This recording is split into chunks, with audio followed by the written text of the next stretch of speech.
राधे राधे, जय श्री राम। मैं अपने YouTube चैनल पूनम सरिता संगीत में आप सबका तहे दिल से स्वागत करती हूँ और आप सबके लिए ईश्वर से मंगल कामना करती हूँ।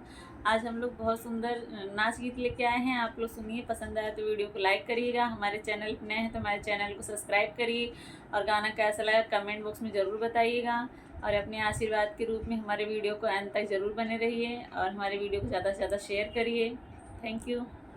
पिया नदी पे हालो न बियाज अब के भरी, पिया नदी पे हालो न बियाज अब के भरी, पिया नदी पे हालो न बियाज अब के भरी।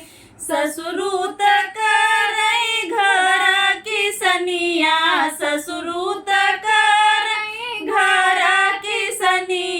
पिया सासू लड़ाई लुगड़ी खोस बियाज अब के भरी, पिया सासू लड़ाई लुगड़ी खोस बियाज अब